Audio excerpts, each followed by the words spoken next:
সকলকে নমস্কার। আশা করি সবাই ভালো আছো। আজকে আমি কথা বলবো বাচ্চাদের নিয়ে। বাচ্চাদের অর্থাৎ চাইল্ড সাইকোলজি। যদিও এখানে কোনো কমেন্ট পাই না বলে একটু মুশকিল হয়ে যাচ্ছে, কারণ কার কি ভেতরে চলছে, কে কি কতটা দেখছে, কে কতটা দেখছে না, কে কি বুঝছে, কে কি বুঝছে না, সেটা বোঝা যাচ্ছে না। সেই জন্য মুশকিল হয়ে যাচ্ছে। আমি জানি না কতদিন টানতে পারবো, তাও বলি। তো যাই হোক, আজকে আমার টপিক হচ্ছে চাইল্ড সাইকোলজি। চাইল্ড সাইকোলজি হচ্ছে আর অন্য কিছুই নয়, বাচ্চাদের মতন থাকতে দেওয়া। বাচ্চাদেরকে বড় মানে বাচ্চাদেরকে বড় বা বড়দের বাচ্চা, এই কথাটা আমি বলবো না। আমার মনে হয় যে যারা বড়, আমরা যারা বড় বলি, আমাদের অ্যাকচুয়ালি আমরা বয়সে বড় হই। চারদিকে যা দেখছি, এই জন্য আজকে তো আপনারা পশ্চিমবঙ্গে দেখতেই পাচ্ছেন কি হচ্ছে, এবং শুধু সেটা পশ্চিমবঙ্গে একটু বেশি হচ্ছে, আর ধরুন দিল্লি বা অন্যান্য রাজ্যে একটু কম হচ্ছে, কিন্তু হচ্ছে তো একই জিনিস। এই যে মারামারি, সেখানে পুলিশ বলুন, নেতা বলুন, মন্ত্রী বলুন, জাজ বলুন, আদালত বলুন, ওই বলুন, তাই বলুন, আমি বলবো পুরো সিস্টেমটাই বাজে, পুরো সিস্টেম বাজে। আপনি বিদেশে গিয়ে দেখুন, বিদেশে অন্তত এই ধরনের আপনি জিনিস দেখতে পাবেন না। পুলিশ মারছে, পিটছে, বা পুলিশকেও মারছে, পিটছে। কারণ এইগুলো হচ্ছে অশিক্ষা। এগুলো, এই যে এতগুলো বড় মানুষ মিলে এইসব করছে যারা, তারা কেউ বড় নয়, এরা সবাই বাচ্চা। আর বাচ্চা থেকে বড় হয়নি, এদের বয়স বেড়েছে কিন্তু এরা বড় হয়নি। কারণ তাদের বাবা মারা তাদের বড়ই করতে চায়নি, বাচ্চাই করে রাখতে চেয়েছে। তুমি দেখে নাও একটা এজের পরে যে না তুমি এটা একটা এজ কেন, আমি বলবো 1 বছর পর থেকেই করো। 1 বছর মায়ের দায়িত্ব। মানে মায়ের দায়িত্ব তো সবসময়ই থাকে, যতক্ষণ না বাচ্চাটা দাঁড়িয়ে যাচ্ছে সেরকম একটা সময় পর্যন্ত বাবা মার দায়িত্ব থাকে। সেখানে 5 বছর পর্যন্ত মায়ের দায়িত্ব বেশি। এইখানে আজকালকার কি হচ্ছে, যে বাবা মারা চাকরি করতে বেরোচ্ছে, কারণ দিনকাল এরকম এসে গেছে, পয়সা দরকার, হ্যান ত্যান, তাই বাবা মারা চাকরি করতে বেরোচ্ছে। কিন্তু এক্ষেত্রে আমি বলবো যতক্ষণ না তোমার ছেলে মেয়ে দাঁড়িয়ে যাচ্ছে ততক্ষণ মায়ের অন্তত বাইরে বেরোনো উচিত নয়। সেটা তোমরা আমাকে যাই মনে করো, খারাপ বলো বা গাল দাও, আমার বয়ে গেছে। যদিও তোমরা কেউ কমেন্টই করো না, তো অতএব আমার ওই দিক থেকে বাঁচো, আমি কোনো গাল পাবো না। কিন্তু আমি এটা একদম সত্যি কথা, দু নৌকোয় পা দিয়ে চলা যায় না। হয় যে মহিলা কেরিয়ারিস্ট, যে চাইছে যে সে রোজগার করবে, বড় বাড়ি করবে, হোয়াট এভার, তার যে কেরিয়ারিস্ট বলতে যা বোঝায়, কোনো মহিলা বা মেয়ে যদি কেরিয়ারিস্ট হয়, তার বিয়ে করাই উচিত না, তাহলে বাচ্চা হবে না। আর যদি কোনো মেয়ে বিয়ে করার পরে চাকরি করছে বা ইয়ে করছে, তাহলে অন্তত তাকে একটা মানে ম্যানেজ করতে হবে ব্যাপারগুলো, যে আমি এইভাবে আমি এত বছর চাকরি করে নেব, তারপরে আমি একটা বেবি নেব। এবং সেখানে আবার তার গঠন, বায়োলজিক্যাল গঠনও দেখতে হবে, কারণ বেশি 30 এজের পরে ব্লাডের ইয়ে কমতে থাকে, কমজোরি হতে থাকে, ব্লাডের সমস্ত কিছু তৈরি, আর নতুন করে সব কিছুর ব্লাডের ভেতরে যা যা থাকে মিনারেলসগুলো সবগুলোই যে নতুন করে আবার তৈরি হয় তা না। 30 বছরের পরে অনেক কিছু তৈরি হওয়া বন্ধ হয়ে যায়। তার মধ্যে যদি কোনো মায়ের রোগ ডাগ এইসব থেকে থাকে, তাহলে তো আরোই বাচ্চা দেরিতে হলে মায়ের প্রবলেম। কিন্তু আজকাল এসব কেউ মানেও না, কারণ কি জানে না, নলেজ নেই। এরা শুধু বই পড়েছে, বুকিশ। এরা সবাই বুকিশ, বই পড়েছে, নাম্বার পেয়েছে, ভালো নাম্বার পেয়েছে, চাকরি পেয়ে গেছে, ব্যাস হয়ে গেছে, নিজেকে বিশাল জ্ঞানী মনে করছে। কিন্তু এরা তো সত্যি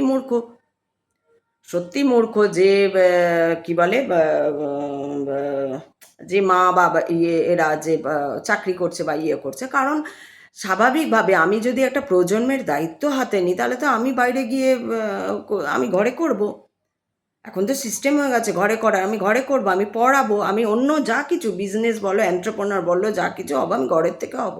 যেখানে আমি বাচ্চাটাকে আমি বেশি সময় দিতে পারি। বাচ্চাকে যেই তুমি সময় দেবে না, বাচ্চা বাজে হয়ে যাবে, বাচ্চা জেদি হয়ে যাবে, বাচ্চা তোমার কথা শুনবে না, বাচ্চা তোমাকে পরে মানতে চাইবে না, তোমার প্রচণ্ড জেদি হয়ে যায় যারা মাকে ছেড়ে মানুষ হয়। হ্যাঁ, একমাত্র মা মারা গেল সেই ক্ষেত্রে আলাদা, সেই ক্ষেত্রে কিছু করার নেই তার, সেটা আলাদা। কিন্তু তুমি মা হয়েছো আর তারপরের দিন থেকে তুমি ব্যাগ গুছিয়ে গেলে যে আমার চাকরিটাই বড়, বা তাহলে তোমাকে আগে সে তুমি নাসাতে যাও আর পাশাতে যাও আর ইসরোতে যাও আর তুমি যেখানেই জব করো, যত মানে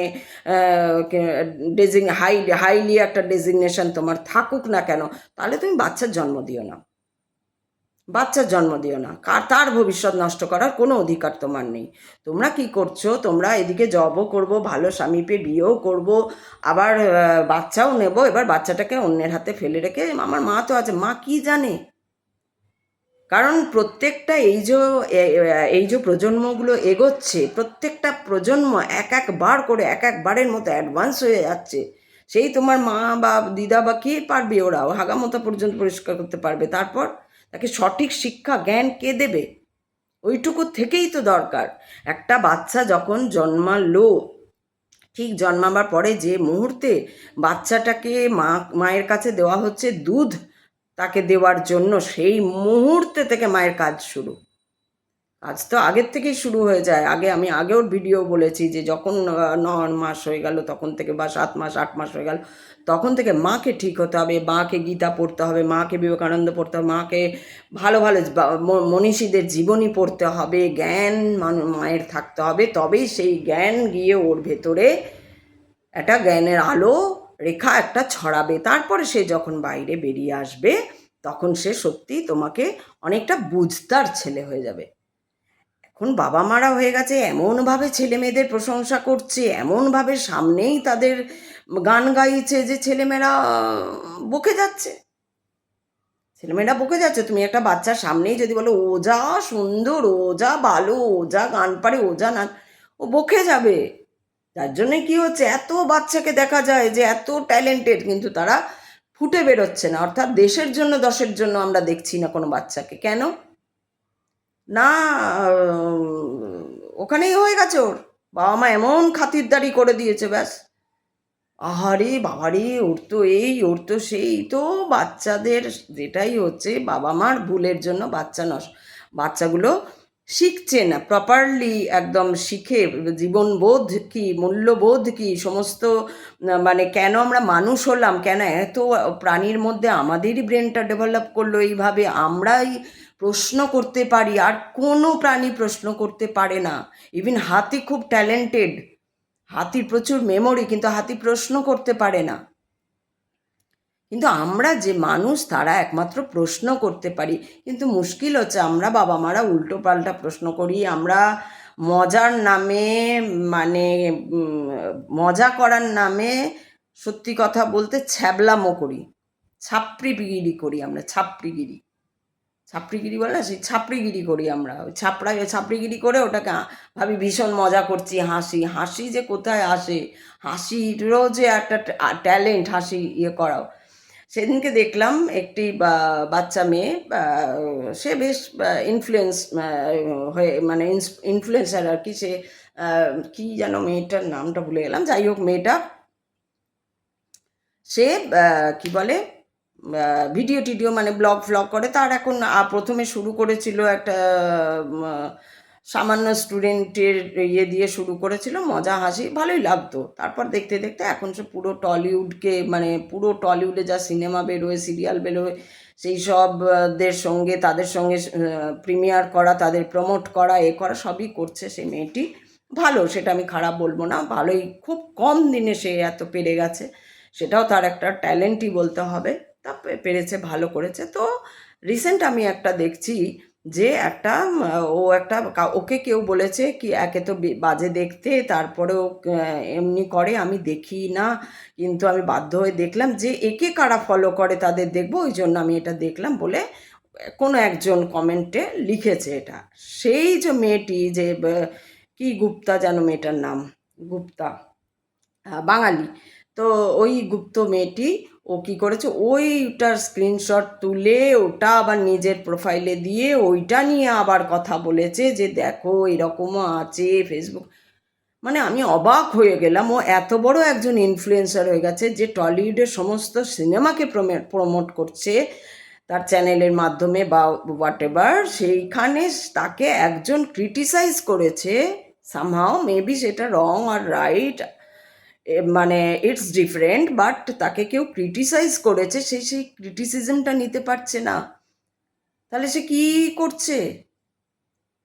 আমি যদি একটা জায়গায় দাঁড়িয়ে যাই, এবার কেউ একটা আমাকে বলেছে আরে জানতো আপনি অমুক তো, হ্যাঁ বলতেই পারে, মানুষের বলার মুখ তো তুমি রুখতে পারবে না, বলতেই পারে। তো বললো তো কি হয়েছে, বলেছে আমি আমার কাজ করে গেলেই ঠিক। আমি তো জানি আমাকে কেউ গাধা বলে দিল, আমি গাধা হয়ে গেলাম? আমাকে কেউ, আমি এই যে অনেক লোককেই বলি যে মূর্খ মূর্খ, এবার মূর্খ বলছি, তার যদি মনে হয় না আমি কি, এবার সে তর্ক করতে এলে জানবো যে হ্যাঁ সে মূর্খই। কিন্তু কেউ তর্ক করবে না মানে জানবে যে আচ্ছা, ও কেউ যদি দেখেও বা শোনেও কথাগুলো, তো আচ্ছা মূর্খ বললো, তার মানে সে মূর্খ, তার গায়ে লেগে গেল মূর্খ বলেছি বলে।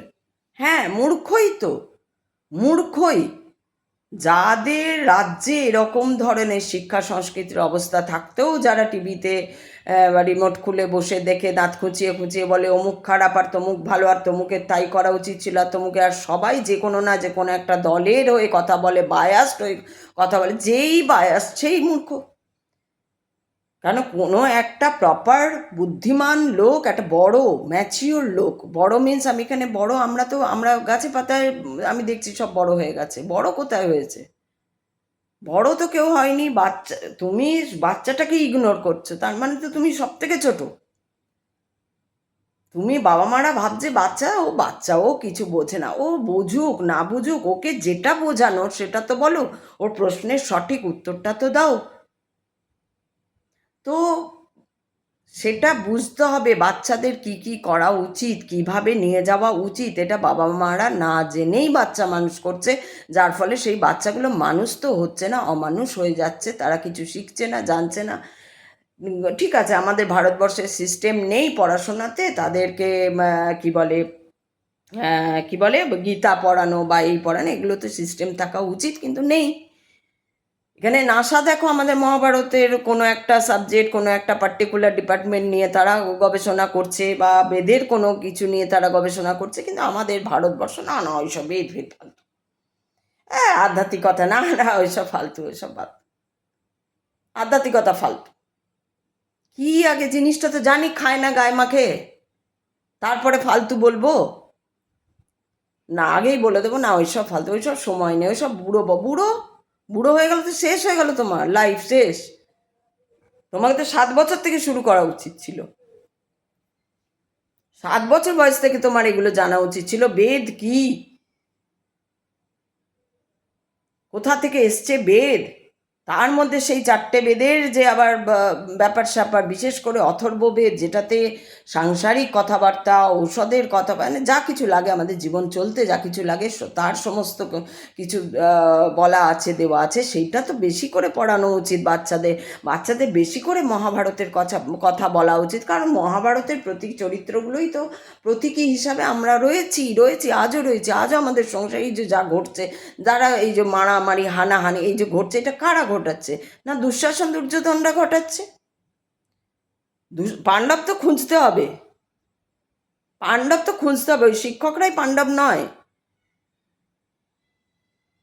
যোগ্যতা পেয়েছি ঠিক আছে, আমার যদি যোগ্যতা থাকে, আমি 2 বছর, আমি বারবার এই কথাটা বলছি, আমি 2 বছর 4 বছর আগের থেকে জানতে পারছি যে এই ঘটনা ঘটছে, এই ঘটনা, এই জেলে পোড়া হয়েছে, এই হয়েছে, আমি টার্ন নিয়ে আমার যদি যোগ্যতা থাকে আমি আরেকটা স্কুলে, প্রাইভেট স্কুলে গিয়ে দেখাবো।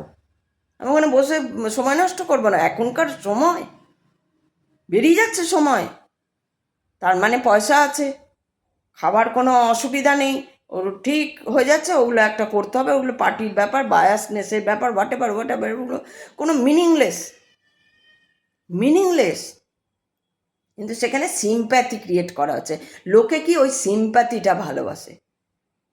তো কাকে আমি বলবো যে ম্যাচিওর, যে সিম্প্যাথি ভালোবাসে, যে বায়াসনেস ভালোবাসে, যে বায়াসড হয়ে কথা বলে, যে ইম্যাচিওরের মতন একটা লোক, কি বলবো, যে সে হাও হাও করে খাচ্ছে না, গাও গাও করে খাচ্ছে না, পুঁই শাক খাচ্ছে না, চাটনি খাচ্ছে, সেই সব দেখে যাদের ভিউজ বাড়িয়ে দেয়, তাদের বলবো ম্যাচিওর, নিজের সময় নষ্ট করে?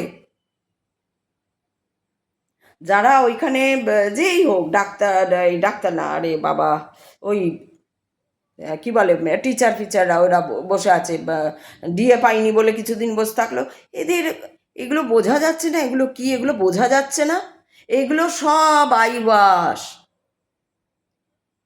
সমস্ত কিছু। আজকে দেশ বলুন বা রাজ্য বলুন, নেতা মন্ত্রী, রাজনীতি, আজকালকার কোনো কালেই রাজনীতি কি ভালো ছিল? রাজনীতি মানেই হচ্ছে আইবাস, জনগণকে আইবাস করে। এই দেখো সিম্প্যাথি ক্রিয়েট করছে, এই দেখো তৈরি করে দিলাম তোমার জন্য রাজপ্রাসাদ। ওই রাজপ্রাসাদ তুমি ঢুকতেও পারবে না, যেতেও পারবে না, কিছুই করতে পারবে না। আজকে বন্দে ভারত বলুন তো, 4টে বন্দে ভারত হয়েছে, কজন টিকিট কেটে যেতে পারে? যেতে পারে রাজস্থানের গ্রামের বা আমাদের পুরুলিয়ার প্রত্যন্ত গ্রামের, বা আমাদের আরও কোনো উত্তরপ্রদেশে, মধ্যপ্রদেশে গ্রামের লোকরা বন্দে ভারত চাপতে পারে? তাহলে আমাদের দেশ এমন কোনো সিস্টেম করছে না কেন যেখানে খুব সহজে সবাই চাপতে পারবে? প্লেনে চড়ার ইচ্ছে সবার থাকে। তাহলে দেশ এমন কোনো সিস্টেম করছে না কেন যেখানে হ্যাঁ ওরাও আন্দামান যেতে পারে, ওরাও বিদেশ ঘুরে আসতে পারে? বিদেশ ঘোরার জন্য কোনো সিস্টেম বা একদম নিম্ন স্তরের লোকদের জন্য কেন নেই? কেন আম্বানি বা অমুক বিশাল বড় লোক যারা, তারা টাকাগুলোকে ব্লক করে আটকে রাখে? তারা কেন ছড়িয়ে দিতে পারে না? তাহলে কিসের মানুষ সে? তুমি বড় বয়সে, বড় 70 বছর বয়স হচ্ছে, তুমি বিশাল টাকার অধিপতি হয়ে গেছো, তুমি বড় হয়ে গেলো, ম্যাচিওর না? আমি তো তাকে ম্যাচিওর বলতে পারবো না, মানুষ বলতে পারবো না। কারণ মানুষ আমরা কি হয়েছে এটাই তো জানতে হবে। এখানেই তো আমার বেদান্ত উপনিষদ পড়তে হবে, তবেই তো আমি জানতে পারবো যে কি, কেন আমি মানুষ হয়েছি আর আমার কি কাজ।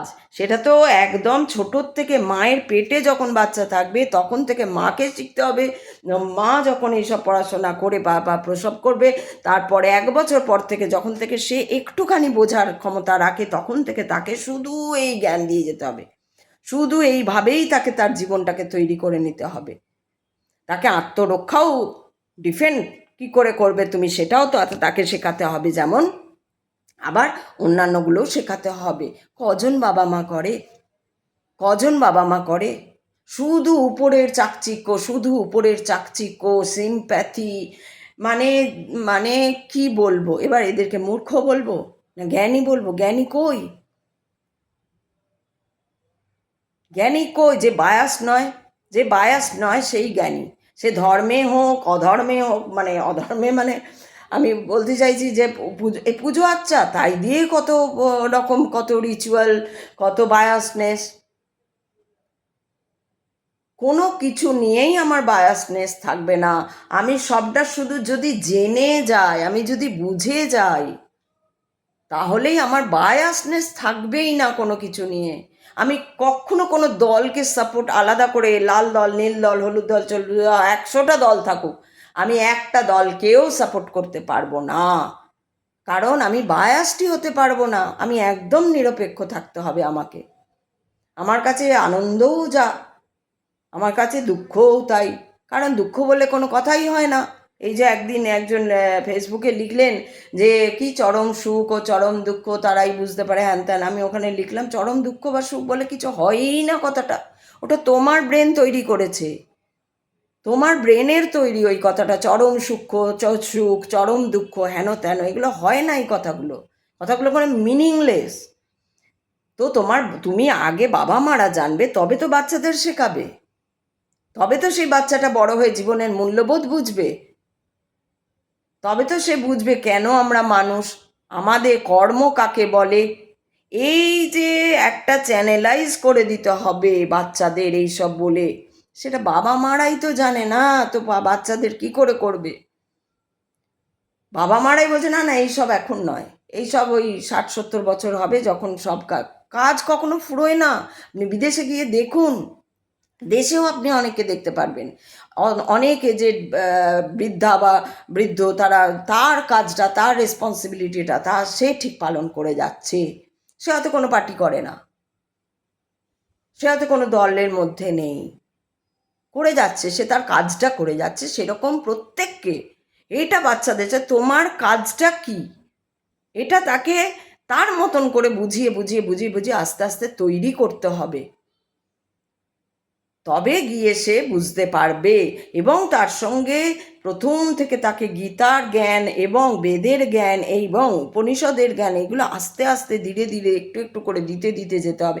স্কুলের পড়া তাহলে তো স্কুলের পড়া আরও ভালো হবে, স্কুলের পড়া তো আরও ভালো হয়ে যাবে তখন। এই বুকিশগুলো পড়তে ওর কতক্ষণ লাগবে? ও তো আসলটাই জেনে যাচ্ছে, কোডটাও জেনে যাচ্ছে। যখন ও কোড জেনে যাবে তখন আর এইগুলো ওর কাছে খেলনার মতন ব্যাপার।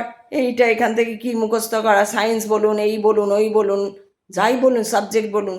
কিন্তু বাবা মারাই কিছু, বাবারে ওর যা সাবজেক্টটা কঠিন, ওর যা এটা কঠিন। কিসের কঠিন? আপনি পড়েছেন তখন আপনার কঠিন লেগেছিল? বুঝতে না পারলে কঠিন সেটা বলুন। তার মানে আপনি বলবেন না যে ওর সাবজেক্টটা, অমুক সাবজেক্টটা বা ওর বোর্ডটা বা ওর স্কুলটা খুব কঠিন। না, আপনার বাচ্চা বুঝতে পারছে না। আমরা যখন, আমার কাছে অঙ্কটা কঠিন লেগেছিল কারণ আমি অঙ্ক বুঝতেই পারিনি অনেক দিন পর্যন্ত। আমি অঙ্কে কাঁচা ছিলাম, অঙ্কটা আমার কাছে খুবই কঠিন লাগতো, সব থেকে কঠিন সাবজেক্ট লাগতো আমার অঙ্ক। কারণ তখন আমি বুঝতাম না, পরে আমি বুঝেছি আমিই তো পারি না তাই আমার কাছে কঠিন। যে বুঝে যাচ্ছে তার জন্য কঠিন নয়, তার জন্য সোজা।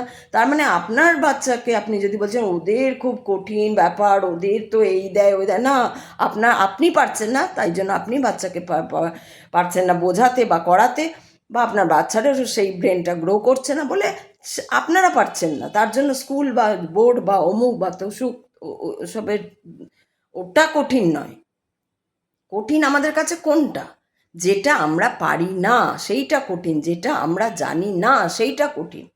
কারোর কাছে রান্না খুব কঠিন ব্যাপার, খুব কঠিন ব্যাপার রান্না, বা রোজকার এই যে সকাল থেকে উঠে একদম স্মুথ গতিতে যে এটার পর ওটা, ওটার পর ওটা, ঘুম থেকে ওঠা, তারপরে এই টিফিনের জন্য এই এর টিফিন, ওর টিফিন, এর টিফিন আলাদা, ওর টিফিন আলাদা, এই রান্না ওই রান্না, ওকে দেওয়া তাকে দেওয়া, তারপরে অফিসে গিয়ে কাজ করা, কাজ করে আবার এসে জামা কাপড় কাচা, এই করা তাই করা, সব করে নিয়ে আবার পরের দিনের জন্য রান্না এগিয়ে রাখা, এটা কারুর জন্য খুব স্মুথ হয়ে গেছে।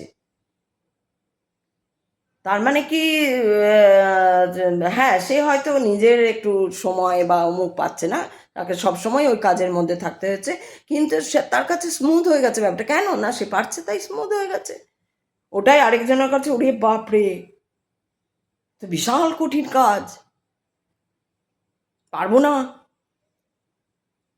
তো সবার কাজ তো সমান নাও হতে পারে, হয় না কখনো সবার কাজ সমান, কিন্তু ওর কাজটা কঠিন মানেই আপনি উপনিষদ বোঝেন না মানে উপনিষদ ফালতু নয় আর কঠিনও নয়।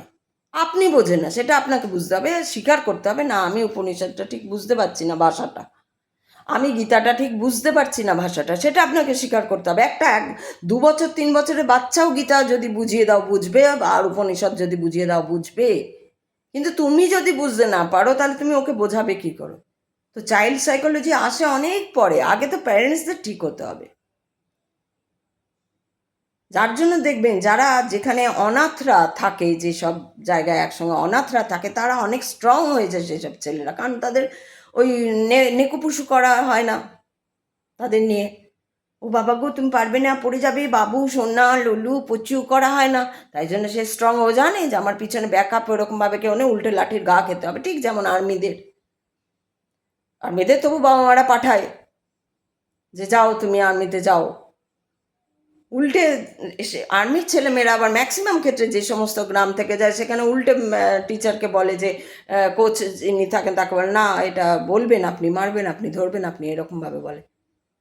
কিন্তু আজকে শহরে আমাদের শহর বলুন বা যে ভারতবর্ষের অন্য যেখানেই বলুন, অশিক্ষিততে ভরে আছে। তো আগে তো প্যারেন্টসদের শিক্ষিত হতে হবে, ওই প্রত্যন্ত গ্রামের ভেতরে যে কিছু জানে না তাকেও শেখাতে হবে। কিন্তু শেখাবে এটাকে, প্রবলেম তো এখানেই হয়ে গেছে। কে শেখাবে? রাজ্য? কে শেখাবে? দেশ, কেন্দ্র? কারণ যারা মাথা তারাই তো শেখাবে, তারাই তো সিস্টেম শুরু করবে। তো যাই হোক, তার মধ্যেও আমাদের চলতে তো হবে, আমাদের চলতে হবে। তো সেই জন্য আমার বলা যে বাচ্চাদের সঙ্গে বাচ্চাদের, আপনারা আগে বড় হন, ম্যাচিওর হন। বাচ্চাদের ইগনোর করে দেওয়া সবেতেই, যেটাতে কোনো কোয়েশ্চেন করছে বাচ্চাটা আপনাকে, এটা কি ওটা কি, ওটা কেন হয়েছিল, মেনলি বাচ্চাদের কোয়েশ্চেন থাকে আমি কোত্থেকে এসছি, এই উত্তরটা প্রপার দিন বাচ্চাকে। আমি এরপরে আবার বাচ্চাদের ভিডিও নিয়ে আসবো। আজকে এখানেই রাখলাম। কেমন লাগলো আপনারা যদি বলেন আমি খুশি হব। হর হর মহাদেব, শিব শম্ভো।